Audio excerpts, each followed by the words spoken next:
I'm the Study Abroad Officer for the Management School, and today I'm in conversation with Maddie Wong.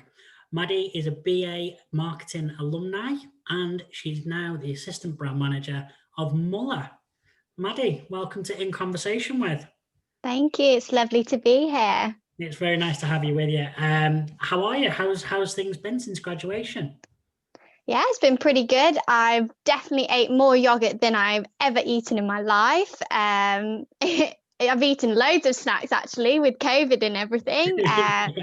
But it's been a ride of such. It's just been very different to what you'd expect. I mean, a few years back, you wouldn't think we would end up like we are today. No, it's ridiculous. All right, so you're in conversation with us today. You have done study abroad. You've been involved in our international experience advocates. You've done open days. You've done so much for ULMS. And so I'm really excited to have this opportunity to talk to you about your study abroad experience. So I suppose we'll kick off with the really easy question is tell us what type of study abroad you did and where you went. Yeah, so I did a semester abroad in my year 2 of my marketing degree in the first semester. So it was about 6 months, and I went to Hong Kong, on which I went to the university, I was trying to think then, City University of Hong Kong. Yeah, and I did marketing there. Right, okay. So now that you've remembered where you went, feels like a while ago. I know, yeah. It's funny how like time just flies when, well, I suppose when you're studying abroad. All right, so now we know where you went, we know what you did, but I suppose the next question is, why did you choose to study abroad? Were you on the fence about it, or were you a bit like me and you were just like, someone mentioned study abroad, I don't know what it is, but I'm definitely going. How did you come to the decision to study abroad? Like, why did you choose to do it? Yeah, so I was a bit of a keno, to be honest. When I was going around open days, I was like, oh, you can go study abroad and you can do a year in industry, right? I'm going to Liverpool then. Yeah. So I knew from day one when I started Liverpool, right, I'm going to find this study abroad thing, whatever it is, find the team, I'm going. So really excited, wanted to go. I love going on holiday. So I thought, you know what, this is probably like 6 months on holiday, realizing you actually have to study as well. But it was so worth it. And I think also because I could think that if I didn't get a placement, at least I could say I've also done a study abroad to have. Right, okay. So like I said, then you're very much like myself. You heard study abroad. In fact, you were a little bit more proactive than I was. You chose Liverpool because you were going to do the study abroad option. Yeah. And I think what's quite interesting there is that you've also just said that you combined it with a year in industry as well, which is now something that obviously we actively promote to students. So if you could, in that exclusive position that you're in where you've done both, if you had to choose one or the other, can I push you on an answer as to which one was best? Oh, you've done this. You did this to me on open day as well. I was standing in between study abroad and year in industry. You're like, pick a side. Okay, you've got free biscuits over here. Life is full of choices, Maddie. Yeah. You have to make them. So I think study abroad, not just because I'm on the call. I absolutely loved my time on study abroad. Yeah, it was the best, probably the best thing ever. I cannot wait to share that with the year in industry team. Like, I'm so excited to do it. Oh no. Yeah, no, that's definitely happening. So I suppose one of the big questions that I've got for you then is, what do you think is one of the biggest skills that you got, or one of the talk about skills, talk about abilities as well that comes with both study abroad and actually the year in industry.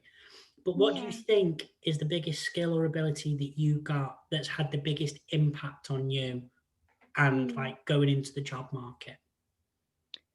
I think trying to sum it up as a one skill, but it's that idea of being able to embrace change, adaptability, and also just being a bit more flexible.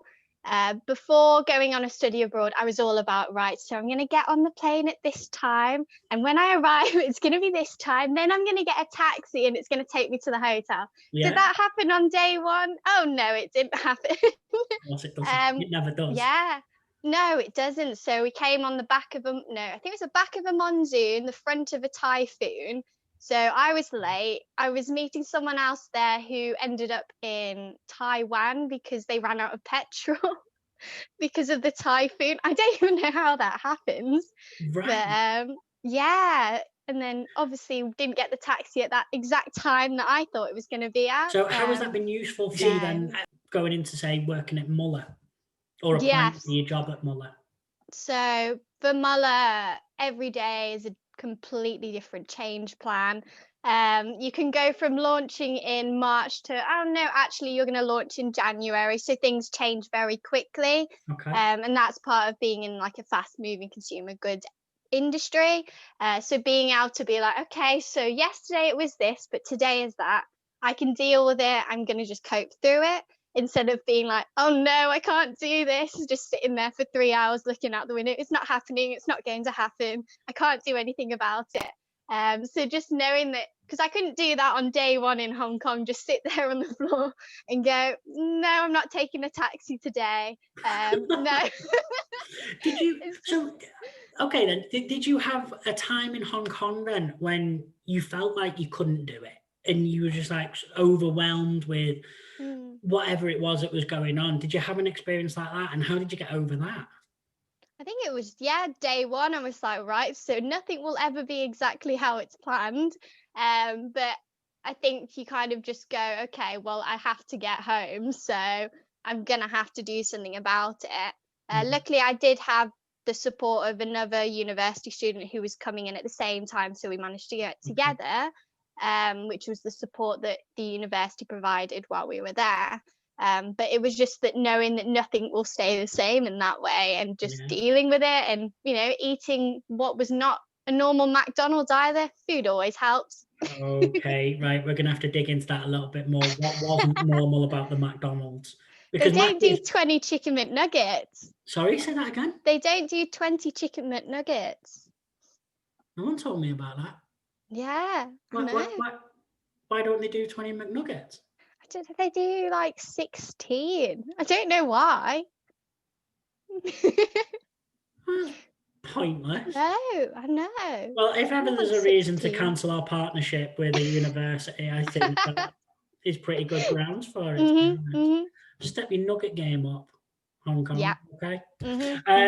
What was the feeling like when was your crystallizing moment that you looked around wherever you were and just went, wow, I'm in Hong Kong? Like, did you have that moment where it kind of hit you? And if so, what did it feel like? Cool. That is a tough question. Are you throwing these questions at everyone? I am, yeah. Oh, a moment when I felt like I was in Hong Kong. It's hard to say whether it wasn't like a picturesque moment. I think it was just how good the food was. Okay. To be completely honest, yeah. First time we ordered dim sum in Hong Kong, just sat there thinking, you know what, the food in UK is rubbish compared to this. I'm actually in Hong Kong and the food is like £2. Okay. Like everything's cheap and Right. surreal. Well, so this actually then leads us on to one of our other questions that I really want to ask. I've been asking this to everyone that's been in conversation with me. What was your favourite study abroad food?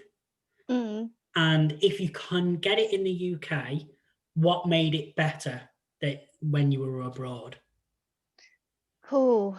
So you can definitely get dim sum dumplings in UK. Yeah. It's just not probably the fact that when you order in Hong Kong, everyone's kind of getting the same kind of food. It's that atmosphere. Everyone's eating dumplings together, whether you know those Chinese people in the background or not. Yeah. You're all eating it together. It's not like in England where someone's ordered chicken balls and chips next to you or curry sauce and you're like, that's not Chinese food, but all right.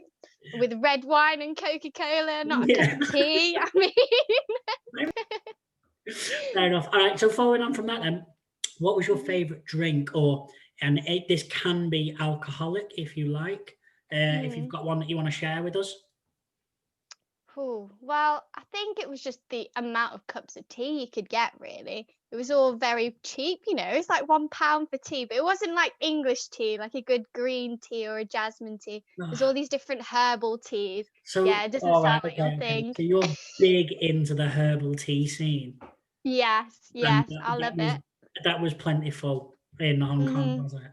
Yeah, it was. I Just mean, lots of tea. you can't beat a good old-fashioned cup of tea. I know. Just don't Well, stray far. Yeah. just saying, man. mm. What about alcoholic drink? Did you have a favorite alcoholic drink? Was there anything different in Hong Kong? Yeah, alcohol was not great in Hong Kong. Really? Yeah, it tastes like, I think they had their Chinese version of vodka that tastes like, the thing in art where it's like purple stuff that cleans your brushes.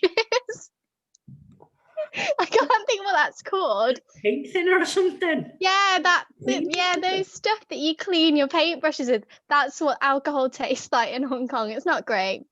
Wow. Yeah, I mean, yeah. the whole point of In Conversation With is that we can have a student eye view of study abroad. I mean, I'm still trying to sell the program, Maddie. Like, Yeah. saying No it, chicken nuggets, no alcohol. yeah, and the body tastes like rubbish. Let's get positive. From Mm, my memory, I obviously won't yeah. give away details, but you did okay on exchange in terms of hmm your grades, didn't you? Yes, yes. What would you say is the difference between studying at Liverpool and studying in Hong Kong? Yeah, so I think the biggest one was the practicality. We did more practical work than doing, say, more theory and the theoretical side. We'd learn the theory in class and then we'd be asked, can you now make it practical? So one module was social media marketing.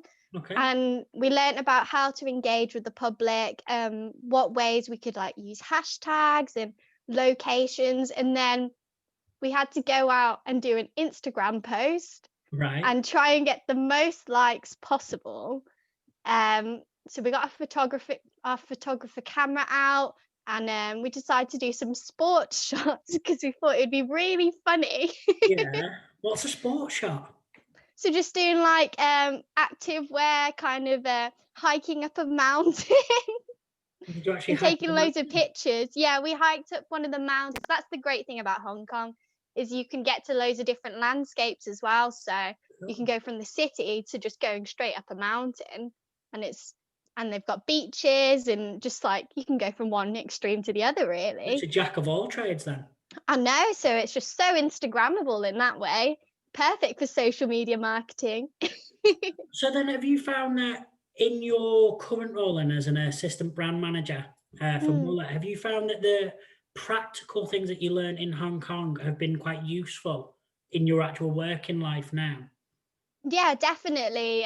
There's a lot of things where I can go, okay, so I definitely learned that at City U, how Mm. to use the social media side of it, or we did events marketing, so I know how to organize an event and think about the risk management involved in making an event and how the queues should be lined up, not in a zigzag. You need to use the whole spatial awareness around it. Yeah. But yeah, it was such a good time going out there, just getting that practicality and almost motivates you when you come back and have to do more theory. Okay, so again, I suppose staying on the academic train then, Mm, the transition then back from studying abroad in Hong Kong to then coming back into Liverpool, how did you hmm find that? Was it easy? Did you find that you felt more engaged with your course as well? hmm I think for me, I found it a little tricky at first, trying to get used to going from practicality to like academic side. But I got a lot of support using the library. Where you were Um, actually awaken it. Yeah. Yeah, and awake, not just like sleeping in the library. But I think it also boosted me because I was still applying for year in industry when I came home, and it made me really want to give year in industry a go and try and find that experience because I'd had that practical side, so it almost woke me up like, oh, so this is what the working world is like. I want to give it a bit more Right. of a go.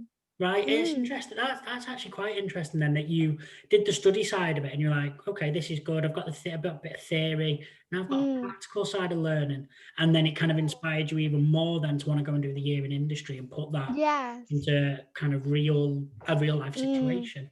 That's exactly. quite interesting. It's quite interesting.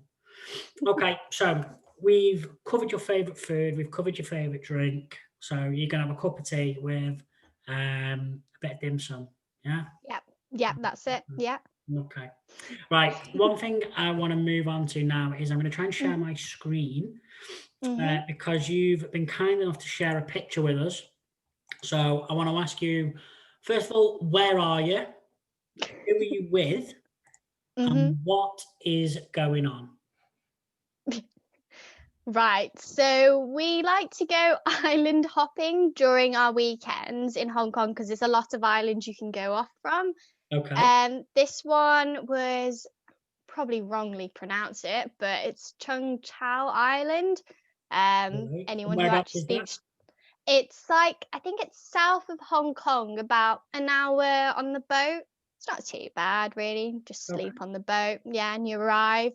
And we decided to go there just because, island hopping on a weekend just sounds very bougie and just something different. Instead of going, yes, I went to London on the weekend, I actually hopped on an island and went somewhere else. So who are Exactly. you with in this photo? What's going on? Who are you with? Yeah, so I'm with trying to even think how I actually met them. I think I met them from class and orientation week. So there's a Dutch girl, a New York girl, and the other one is Lucy, who actually came with me from University of Liverpool. We didn't know each other until we actually arrived in Hong Kong. Right. But yeah, so So it then was how it was was that fun. then? How did you find that then, that you went from potentially just meeting someone on your course or someone that you sat in class with or was just Yeah. in the management school to then Mm. island hopping around China with them and seemingly effectively being lay on their back? Like, how did that connection form? Like, how did that come about? I think it's just when you go on study abroad, everyone's in that same boat. They're all trying to find a friend, someone to go around island hopping or doing loads of adventurous things. I think it's that feeling when you're on a study abroad, everyone just wants to do something, but they also want a friend. So we all just kind of pop in and drop out when you do. So it's like dinner time. You just end up picking up random people. You hope they're from your university. The amount of people you end up sitting with at dinner that you just don't know, but they're from study abroad. It's just that feeling, I think. So is that kind of like what you were with these guys? You just like, I'm saying yes to everything. Yeah, that's basically it. Yeah, you almost get caught up in the moment. It's just that fun and adventurous. And I can join you on it, getting caught up on the moment. One island hopping trip, we actually missed the boat to come home. Oh, really? So how did you get back? What did you do? So at first we were just like, all right, maybe we'll sleep over on the island. It was like a deserted island because all the locals had gone. But we ended up taking a fisherman's boat home. So you just randomly hopped on a fisherman's boat? Yeah, it was going back to the city. I'm just going to say this now for any students who are watching this and thinking, Hong Kong sounds ace, I'm really going to apply for it. Hmm. Do not follow Maddie's experience. Do not come home on a fishing boat. Make sure you come home, but don't come home on a Hmm. fishing boat. Yeah. Trying to promote safely here, Maddie. Like, so the fishing boat. How did the fishing boat come about? So you missed your trip home, and you were like, Yeah. that guy looks like he's going back to where I need to be. Yeah, so a couple of the people we were with speak Chinese fluently, so we weren't just jumping on boats and all sorts. We'd spoken to them about it, and he had his thing saying he was going back to so and so place, which is in the city, and we knew that was the right place to go. Right. Okay. So yeah, we all got on that boat. If you could go back Hmm. in time, what would you do differently to enhance your study abroad? Cool. Or if you wouldn't change a thing, what do you think students should do in order to be as prepared as you were? Oh, now I've got two questions to answer. um, Going on to what I think I'd do differently, I think I'd learn my name in Chinese because I had an incident where I just couldn't work out. They were talking to me, but because they used my Chinese name, I just didn't know what was going on.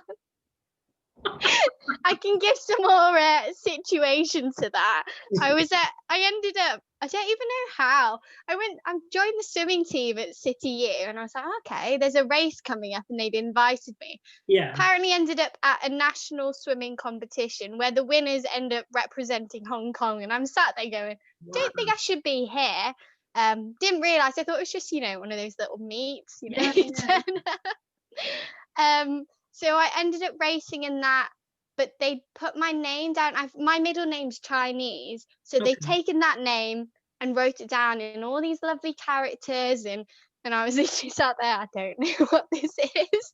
And it was actually a name tag saying my name on it. I was just like, maybe it just says City U, I don't know.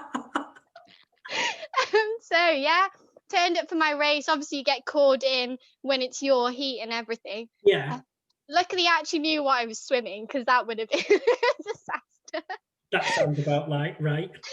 Yeah, but my name, I literally did not know what was going on. I was just like sat there, like going, "Is this my turn?" Maddie, I don't say this very often, but Yeah. university is not necessarily for everyone. So if your one piece of advice to students is to learn their name, I realise that it's a little bit more complicated than that. But I'm so glad you managed to figure out your own name. Where did you come in the race?